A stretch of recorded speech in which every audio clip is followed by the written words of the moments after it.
Menurut PGI, apa sih inti persoalan secara umum mengapa lantas umat Kristen itu beribadah? Ada terkesan penolakan dan resistensi dari masyarakat setempat. Apakah semata-mata hanya tempat ibadahnya kah?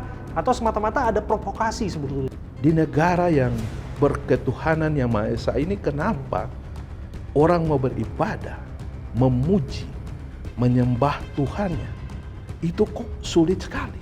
GKI Yasmin, HKBP Philadelphia, sampai saat ini mereka belum mendapatkan kejelasan status tempat ibadah mereka. Mereka harus terlunta-lunta, harus ibadah di depan Istana Merdeka. Mereka diminta untuk jangan lagi beribadah di depan istana, seolah-olah itu menggambarkan pemerintahan yang tidak bisa menyelesaikan masalah-masalah intoleransi. Tapi mereka sebenarnya mereka harus beribadah di mana? Betul, itulah persoalan sebenarnya. Itu persoalan yang sebenarnya.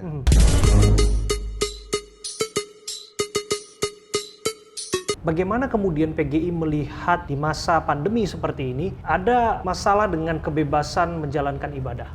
Pasal 29 Undang-Undang Dasar 45 menjamin semua masyarakat bangsa Indonesia punya kebebasan. Meskipun kita tahu bahwa kebebasan saya itu dibatasi oleh kebebasan orang lain. Betul. Kita tahu ada prinsip hak asasi manusia, di mana kebebasan kita tidak sebebas-bebasnya, tapi juga dibatasi oleh kebebasan orang lain. Tapi dalam kasus-kasus di era pandemi ini kami melihat, dan sudah beberapa kasus yang kami dampingi, itu cenderung menunjukkan bahwa orang tidak mengerti. Orang tidak mengerti apa hakikat daripada kebebasan, keberagaman kita sebagai bangsa. Dalam situasi pandemi kita menganjurkan kepada gereja-gereja untuk tidak melaksanakan ibadah di suatu tempat. Kasus yang terjadi adalah mereka akan mengadakan streaming. Betul. Yang artinya hanya dihadiri oleh beberapa orang, termasuk penatua dan pendeta, dan itu akan disiarkan dan akan ditonton oleh jemaat-jemaat di rumah-rumah. Di negara yang berketuhanan yang Maha Esa ini, kenapa orang mau beribadah, memuji, menyembah Tuhannya? Itu kok sulit sekali. Harusnya kan ini gampang gitu. Harusnya ini bisa difasilitasi oleh negara. Tapi kenapa ini lebih gampang, lebih mudah orang membangun tempat-tempat maksiat, tempat-tempat hiburan, ketimbang membangun rumah ibadah. Itu yang tidak masuk di dalam akal sehat kami ketika kami melihat, loh, orang mau beribadah. Nah itu ya, kami akhirnya melakukan protes yang sangat keras dan menulis surat kepada Presiden, menulis surat kepada pimpinan TNI, Polri, Menteri Dalam Negeri, dan pihak-pihak terkait. Kami sudah menyampaikan surat ke sana dan sudah ada komunikasi, ada beberapa Kementerian Polhukam misalnya langsung berkoordinasi. Ini kan tidak sekali terjadi. Ya. Di beberapa tempat, di mana-mana tempat ini juga sudah mulai terjadi dan bahkan beberapa videonya viral begitu. Menurut PGI, apa sih inti persoalan secara umum mengapa lantas umat Kristen itu beribadah? Ada terkesan penolakan dan resistensi dari masyarakat setempat. Apakah semata-mata hanya tempat ibadahnya kah? Atau semata-mata ada provokasi sebetulnya? Beberapa kasus yang kami dampingi ini, saya melihat bahwa lebih banyak kecenderungannya adalah kelompok orang yang tidak tinggal di wilayah setempat. Lebih banyak mereka itu datang dari luar. Entahlah apa motivasi mereka, motif yang mereka lakukan, tetapi masyarakat sekitar itu, komunikasi, dialog antara gereja, pihak gereja dengan masyarakat di sekitar itu, saya kira cukup baik. Mereka berusaha untuk mengumpulkan tanda tangan, KTP dari masyarakat yang notabene-nya bukan agama Kristen, dan mereka mau memberi. Cuma masyarakat juga kadang-kadang ketika sudah ada provokasi, ada pengumpulan massa, mereka justru lebih memilih untuk ya sudah, lebih baik aman aja daripada cari masalah. Ya kita mendorong ke gereja-gereja kalau masalah seperti itu terjadi, carilah jalan damai karena itu adalah prinsip kekristenan. Betul. Dan menggunakan fasilitas perundang-undangan yang tersedia, ada peraturan bersama menteri dan ada lembaga-lembaga FKUB yang ada di situ yang negara punya dipakai. Kalau negara tidak melaksanakan itu urusan negara. Tapi kita harus menggunakan fasilitas hukum yang tersedia. Tidak sedikit kalangan yang menganggap peraturan bersama menteri ini menjadi akar persoalannya. Bahkan ada yang gelap mata melihat bahwa ini larangan untuk pendirian tempat ibadah, tidak mengerti kontennya, tapi disebutkan saja bahwa ada peraturan tidak boleh mendirikan gereja, peraturan bersama menteri. Anda melihat ini seperti apa? Saya melihat di lapangan aparat negara itu juga banyak yang tidak mengerti tentang peraturan bersama menteri. Menyebutnya saja masih salah. Ada yang menyebut SKB, ada yang SKB 3 menteri, ada yang menyebut macam-macam. Dari situ saya lihat di beberapa video, rekaman video yang keluar, debat masih seputar persyaratan pendirian tempat ibadah, harus ada 90, 60 dan seterusnya. Saya bilang itu berarti mereka tidak mengerti jiwa dari peraturan bersama menteri. Kalaupun ada prasyarat pendirian tempat ibadah, negara kalau misalnya prasyarat itu tidak bisa dipenuhi, maka negara secara hukum wajib memfasilitasi supaya terpenuhi kriteria atau ketentuan itu. Bukannya negara malah melalui aparat sipil negara itu justru menghambat. Yang terjadi adalah mereka justru membuat persyaratan itu dipersulit. Jadi kita tidak mengerti ini kenapa, apakah mereka mengerti tentang peraturan bersama menteri atau memang mereka tidak mengerti. Jadi di lapangan yang terjadi adalah kalau kita lihat debat perwakilan dari kepolisian yang selalu turun ke lapangan diminta untuk kasih, Bapak ambil ketegasan sikap. Ini mau dibubarkan atau ini harus jalan terus. Seharusnya aparat pemerintah mengatakan bahwa undang-undang menjamin kebebasan orang untuk beribadah. Biarkan mereka selesaikan ibadah mereka, baru kita cara baik-baik bubarkan. Ini ibadah masih dijalankan, sudah dibubarkan dengan segala cara, mereka protes apa-apaan ya. Yang mana itu adalah agama dan keyakinan yang diakui oleh negara. Yang diakui oleh negara. Apalagi yang kalau tidak diakui oleh negara, yang tidak ditampung di dalam undang-undang. Pak Henry, lantas seberapa masif sebetulnya intensitas penolakan ataupun gangguan terhadap umat-umat Kristen yang beribadah di mana-mana tempat dalam catatan persekutuan gereja-gereja di Indonesia?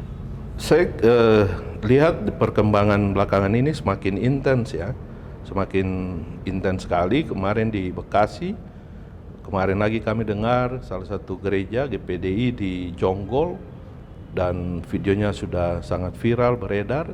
Dan saya kira kalau pemerintah tidak tegas dalam penyelesaian masalah-masalah seperti ini, itu akan jadi kebiasaan baru, di mana orang merasa bahwa penolakan kepada peribadahan Kristen itu hal yang wajar aja, lumrah dilakukan. Jadi kalau mereka mencium ada indikasi orang akan beribadah, apalagi sekarang kan kita mengikuti protokol kesehatan di mana tidak boleh berkumpul-kumpul dan kita ibadah di rumah. Suatu waktu orang Kristen beribadah di rumah bisa saja disuruh dihentikan. Inikah yang kita harapkan dari negara hukum Indonesia? Tentu tidak. Kita berharap ada jaminan konstitusi yang bisa memproteksi mereka untuk beribadah. Siapapun dia, warga negara harus dilindungi. Termasuk Anda sempat mengadvokasi kasus di Sumatera Barat, Anda sebutkan? Di Sumatera Barat juga itu tahun lalu ketika menjelang Natal dan mereka dilarang untuk beribadah, itu cukup meluas ya daerah Sumatera Barat itu. Kita datang ke beberapa simpul gereja yang ada di sana dan kita melihat bahwa tidak mudah bagi orang-orang Kristen di Sumatera Barat untuk melaksanakan ibadah, apalagi perayaan Natal ya. Dan kita datang dan kita mendengar ada rumah-rumah yang dipakai untuk pendidikan juga dan pembinaan umat ya. Itu semua dilarang. Tidak ada izin, tidak ada kompromi, tidak ada dialog, dan itu semua dilakukan dengan secara memprihatinkan. Kami sudah berkunjung langsung ke Sumatera Barat dan melihat sendiri. Tapi Anda sebutkan menarik tadi soal ketegasan pemerintah dibutuhkan menjadi miniatur penegakan hukum lah dalam kasus kebebasan beragama, utamanya bagi umat-umat Kristen begitu. Yeah. Tapi pada kenyataannya GKI Yasmin, HKBP Philadelphia, sampai saat ini mereka belum mendapatkan kejelasan status tempat ibadah mereka. Mereka harus terlunta-lunta, harus ibadah di depan Istana Merdeka. Bahkan rezim mengganti rezim. Dari rezim SBY, kemudian sekarang rezim Jokowi ya, menjalani periode kedua. Tidak ada perubahan apapun yang untuk mereka alami. Ya, sejak zaman Presiden SBY sudah ada fasilitasi dialog yang dilakukan dan juga upaya untuk mencari titik tengah, jalan keluar untuk membangun di sana rumah bineka, di mana nanti sebagian lantai atau sebagian halaman dipakai untuk gereja dan yang sebagian lagi dipakai untuk aktivitas kebinekaan dari agama-agama lain. Dan solusi itu disetujui oleh mereka bersama, oleh pihak GKI Yasmin maupun oleh pihak pemerintah Kota Bogor dan masyarakat yang menolak, tetapi juga tidak selesai. Termasuk putusan hukumnya sudah inkrah. Putusan hukum dari Mahkamah Agung juga sudah inkrah, jadi sudah ada statement Mahkamah Agung. Tapi itu semua seolah-olah saya nggak mengerti apakah ini, kan kita ini negara hukum, tetapi ada keputusan di tingkat Mahkamah Agung juga tidak bisa dieksekusi di lapangan. Jadi sebenarnya kita ini panduan kita kemana? Itu juga menjadi pertanyaan. Pedoman bernegara ya? Pedoman bernegara kita apa? Padahal ada lembaga hukum yang punya wewenang untuk menyatakan putusan yang sudah dikeluarkan juga tidak diikuti oleh aparat negara sendiri. Jadi sebenarnya aparat negara ini mengabdi kepada apa? Itu yang tidak jelas. Sudah ada sampai di zaman periode Presiden Jokowi, terus mediasi dilakukan dengan kantor staf presiden, dengan mengundang Pak Bima Arya datang di Kementerian Agama Desember tahun lalu. Kami akan duduk bersama-sama lagi dengan pihak GKI Yasmin, dengan pihak Pengadilan Bogor dan pemerintah daerah untuk difasilitasi tokoh-tokoh agamanya. Pembicaraannya baik sekali, tapi eksekusinya tidak ada. Pihak Yasmin sudah oke soal solusi untuk penyelesaian kasus. Semua sudah diterima, semua sudah dibicarakan dengan terus terang. Bahkan dibentuklah tim 7 oleh Wali Kota Bogor Bima Arya.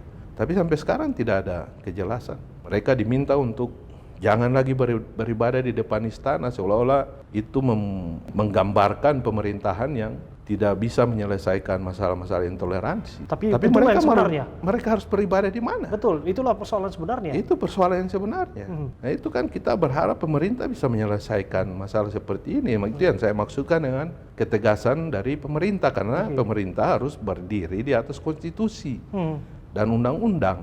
Dia tidak boleh memihak kepada kelompok-kelompok tertentu. Itu menarik sekali sebetulnya. Kalau kebebasan berpendapat itu tidak dilarang di depan istana, apa salahnya dengan kebebasan beribadah dilaksanakan di depan istana oleh mereka yang haknya harus dikebiri oleh ketidakpastian hukum? Persis. Saya kira mereka tidak punya tempat lain dan mereka memilih harus beribadah di depan istana. Sekarang ini kita sedang diminta untuk tidak berkumpul di masa pandemi COVID ini, jadi mereka juga tidak bisa melakukan ibadah. Mungkin melalui virtual yang harus mereka lakukan untuk sementara. Tapi hak perjuangan terhadap hak asasi dari teman-teman, dari saudara-saudara kita di GKI Taman Yasmin, HKBP Philadelphia, tidak akan pernah berhenti. Sepanjang negara tidak bisa, pemerintah tidak bisa memberikan fasilitasi, tidak bisa memfasilitasi pendirian tempat ibadah itu sendiri. Karena itu adalah amanat konstitusi, undang-undang yang berlaku di negara kita. Ya, Pak Hendri, apakah sebetulnya rezim Jokowi tidak mampu sama sekali untuk menyelesaikan persoalan kebebasan beragama? Atau memang karena ada hambatan lain di luar dugaan? Kalau bilang tidak mampu, saya rasa negara ini sangat besar. Harusnya mampu, apalagi dia punya alat-alat hukum, ya, punya fasilitas, punya perangkat hukum dan undang-undang yang bisa untuk melakukan prinsip-prinsip keadilan itu di tengah masyarakat. Cuman menurut hemat saya, mungkin fokusnya belum sampai di situ. Nah sekarang ini masalah yang dihadapi oleh masyarakat ini bukan sekedar pembangunan infrastruktur, tetapi bagaimana rasa keadilan di antara sesama masyarakat, kelompok marginal itu bisa mereka rasakan sebagai sama warga bangsa.